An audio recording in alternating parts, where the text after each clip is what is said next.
Barrister Ali Zafar साहब, आप क्या फरमाते हैं? क्या पीटीआई को जाना चाहिए कौमी असम्बली में वापस, वहाँ जाके कानून साजी करें, इलेक्टोरल रिफॉर्म करें, सारा कुछ डिस्कस करें? जी देखें, अभी ऑप्शन तो अवेलेबल है, क्योंकि कानून ये कहता है कि बेशक आप रिजाइन कर दें, लेकिन जब तक वो रेजिग्नेशन एक्सेप्ट ना हो और उसका जो कार्रवाई है पूरी ना हो, तो आप किसी वक्त भी विड्रॉ कर सकते हैं। तो आपका जहां तक सवाल है कि कानूनी तौर पे ये पॉसिबल है, बिल्कुल पॉसिबल है, तो आपकी तजवीज़ लेकिन क्या है? प्रैक्टिकली आप और एक कानूनी फिजिकली मशवरा भी तो दे मुझे सकते हैं नहीं इमरान लगता। खान को। आप मशवरा देना चाहेंगे पीटीआई की लीडरशिप?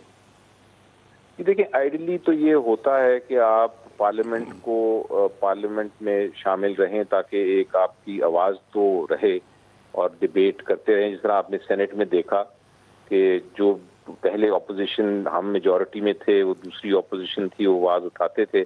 अब हम ऑपोजिशन में हैं, हम आवाज़ उठा रहे हैं, डिबेट कर रहे हैं, लेकिन पार्लियामेंट उसी तरह चलते हैं। और ये आई थिंक एक अच्छी बात हो अगर पार्लियामेंट में रहा जाए, लेकिन अब मुझे लगता है कि ऐसा मुमकिन शायद नहीं है, बिकॉज एक हतमी फैसला हो चुका है कि पार्लियामेंट में, नेशनल असेंबली में कम से कम नहीं बैठना। और ये जिस तरह की भी नेशनल असेंबली है, आदि नेशनल असेंबली, वो इसी तरह अगर चला सकते हैं तो चलाते रहें। उसकी लेजिटिमेसी आइन में भी और कानून में भी और मॉरली भी कम हो जाती है।